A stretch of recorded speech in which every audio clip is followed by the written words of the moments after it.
네,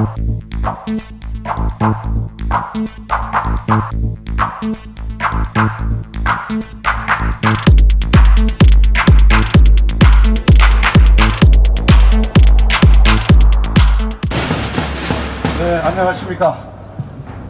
대한문 집회에 나오시는 분들이 거의 대부분 나오신 것 같고요. 우리 또 우겔 소속 우리 젊은 분들이 오시니까 정말 활기를 띠고 이 집회가 완전히 달라진 것 같습니다. 자, 지금 우리가 부정선거 규탄에 지금 매여 있습니다. 이건 뭐 꼼짝 빼도 박도 할 수 없는 모든 부정 사례가 다 드러났는데도 그렇습니다. 미통당 꼼짝도 하지 않고 있습니다. 차라리 침묵을 지키고 있으면 좋은데, 자, 이준석이, 하태경이, 뭐 김세연이 이런 자들이 나서서 오히려 민경욱 의원을 비난을 하고 무슨 환상 속에서 살고 있다는 등 오히려 민주당, 지금 입 다물고 있는 민주당의 이중대 노릇이 아니라 민주당 대변인 노릇을 하고 있는 이 현실을 여러분 우리가 어떻게 받아들여야 되겠습니까? 자, 저는 우선 오늘 좀 돌아가는 얘기를 조금 하겠습니다. 자, 자체에서 180석, 범좌파 연합 190석이라는 막대한 의석을 얻은 이 좌파 민주당이 다음 주 6월 1일 21대 국회가 시작이 되면 도대체 이 대한민국을 어디로 끌고 가겠습니까? 여러분, 최강욱이라는 청와대 비서관 기억하십니까? 이 친구 조국이 아들놈 인턴 서류를 조작해준 혐의로 지금 기소가 되어 있는데 이번에 국회의원 비례대표 당선이 됐습니다. 당선이 되자마자 이 친구가 한 첫 번째 말이 윤석열 검찰을 비난을 하면서 이제 세상이 바뀌었다는 것을 한번 보여주겠다고 분명히 얘기했습니다. 그렇습니다. 자, 190석을 차지한 이 좌파 연합은 이제 세상을 바꿀 겁니다. 근데 어떻게 바꾸겠습니까? 한마디로 말해서 뒤집어 엎기 쇼를 이제 벌이게 되었습니다. 우선 역사를 뒤집어 엎고 진실을 뒤집어 엎고 체제를 아예 뒤집어 엎는 일을 하고 있습니다. 제가 아주 우려스러운 최근의 일 세 가지를 말씀을 드리겠습니다. 자, 첫 번째, 한명숙 총리를 기억하십니까? 한명숙. 노무현 임기 후반에 2년 동안 총리를 지낸 한명숙이가 총리 재적 시절에 건설업자로부터 돈을 9억이 넘는 뇌물을 받은 것으로 2010년에 기소가 됐는데 재판을 엄청 끌었습니다. 5년이나 끌어가지고 결국 15년에 대법원에서 징역 2년에 추징금 8억 8천만 원을 선고를 받고 2년 동안 징역 살고 나왔습니다. 그런데 갑자기 지금 민주당 원내대표인 김태년이가 며칠 전에 한명숙 총리 내용을 들여다봤더니 검찰의 아주 강압적인 수사로 조작된 내용이기 때문에 그냥 둘 수 없다. 이걸 뒤집어야 된다는 겁니다. 그런데 여러분, 뒤집어겠다고 한 얘기가 그 돈을 줬다는 건설업자 한모라는 사장이 어느 한참 후죠. 정권이 바뀌고 난 이후에 어느 뭐 유튜브 이런 데서 그때 검찰이 나를 뭐 어떻게 회유했다는 이런 일부 발언이 남긴 비망록이라는 녹음이 테이프가 있습니다. 그걸 가지고 얘기를 하는데 이미 이 내용은 대법원 재판 때 대법원 재판 5년을 끄는 동안에 다 제출이 됐었고, 그리고 이 한 사장은 2년 전에 이미 세상 떠났어요. 그래서 지금 법조계 인사들은 재심의 이유가 없다, 새로운 어떤 증거가 없다, 재심의 사유도 되지 않는다 그러는데 얘들은 지금 한명숙이의 재판을 뒤집어 엎겠다는 것입니다. 한마디로 이제 법도 진영 논리에 의해서 우리에게 유리하면은 그거는 올바르고 정의로운 것이고 상대방 적군에게 이로운 것은 잘못된 거다. 사법부를 완전히 장악하겠다는 그런 얘기를 합니다. 자, 그런데 여러분, 왜 한명숙에 대해서 이렇게 애들이 집착을 할까요? 내용을 알고 가셔야죠. 한명숙이 남편이 있습니다. 박성준이라고 성공회대학 교수인데 이분보다는 신영복이를 알아야 됩니다. 문재인이가 가장 존경하는 사람이 누구? 신영복이라고 그랬죠. 신영복이가 김일성의 직접 지령을 받아서 남로당 이후에 처음으로 공산 비밀정당 통역당을 만들었습니다. 그 사건으로 많은 사람이 돼서 사형도 당하고 했는데 신영복이는 20년을 살았죠.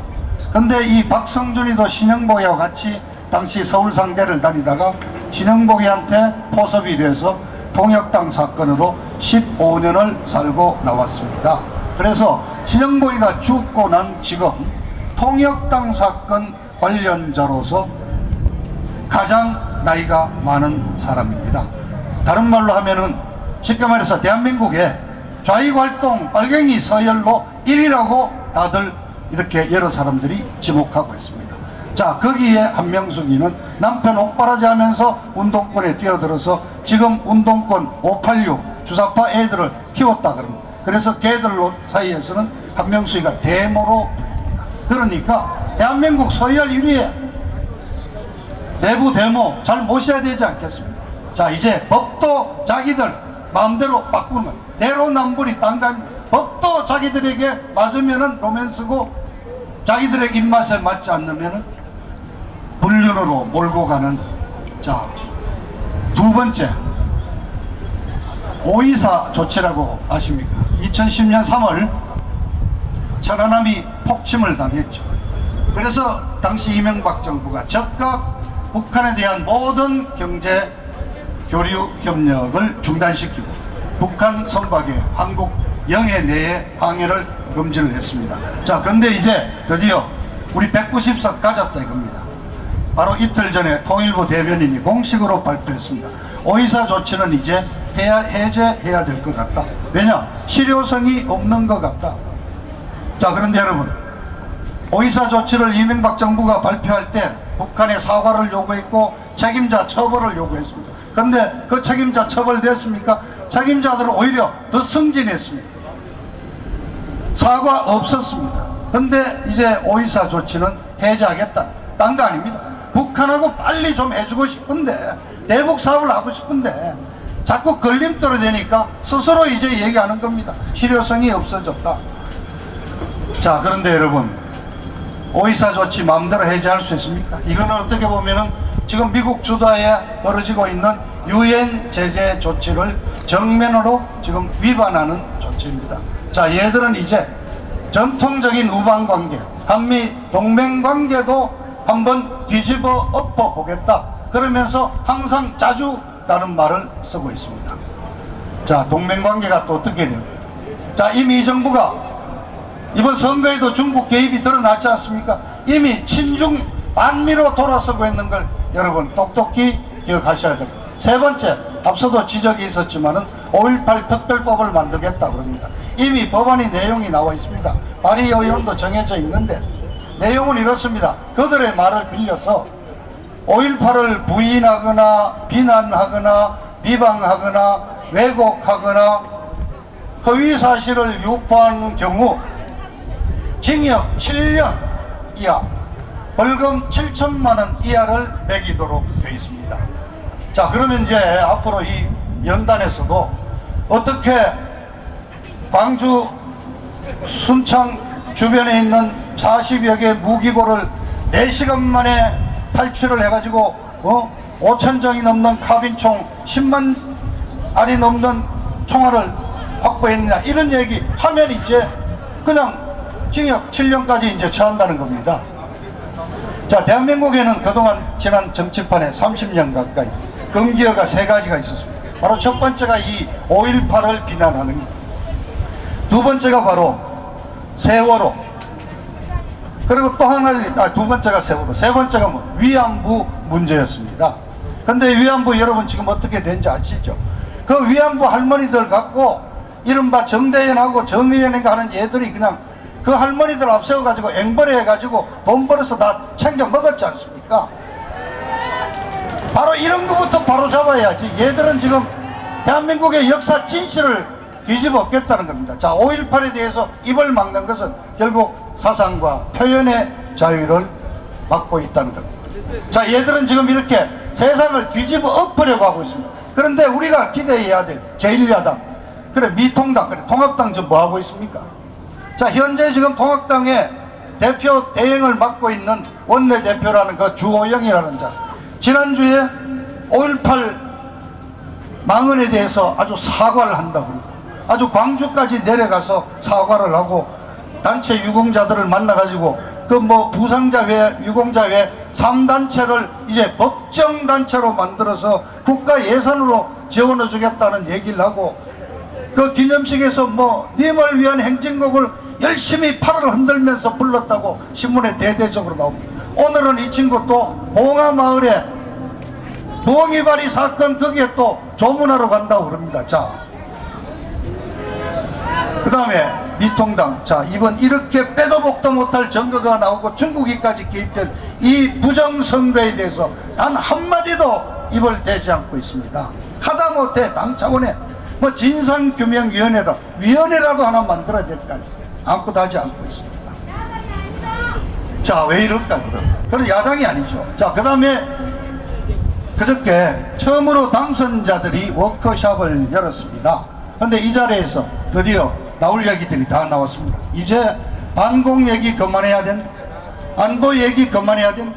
심지어 경제정책에서도 성장이라는 말을 이제는 빼고 성장보다는 분배에 돌아가야 된다.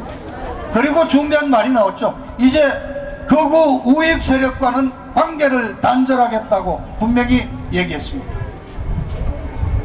그리고 지금 자, 김종인이 여야를 왔다 갔다 하면서 비례대표만 6번을 해먹은 그 김종인이 팔순 노인네를 좀 데려다가 내년 3월까지 비대위원장을 맡긴다고 되어 있는데 김종인이가 뭐라고 그랬습니까?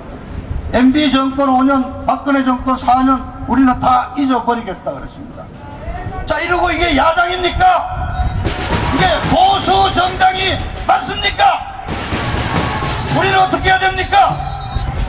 자, 우리 태극기 세력, 우리 애국 세력도 미통당 관계 단절합시다. 우리가 끊으면 되는 겁니다. 그런데 여러분, 자, 우리 희망을 갖습니다. 앞서 민중홍 총장이 말씀드렸지만 태극기 세력 지금 열심히 하나로 합쳐보려고 노력하고 있습니다. 합쳐집니다. 우리 왜냐? 둘이 또 목표가 생겼거든. 부정선거 규탄. 이걸로 문재인 정권 끌어내릴 수가 있습니다. 그런데 영웅이 나왔잖아요. 민경욱이 같은 이런 사람, 자명진이 같은 친구들, 이런 친구들을 모시고 우리가 바깥에서 이 아스팔트 바닥에서 애국 우파 정당을 만들 수 있겠다는 희망을 저는 가져본다. 그런 말씀을 드리는 걸로 오늘 끝을 내겠습니다. 감사합니다.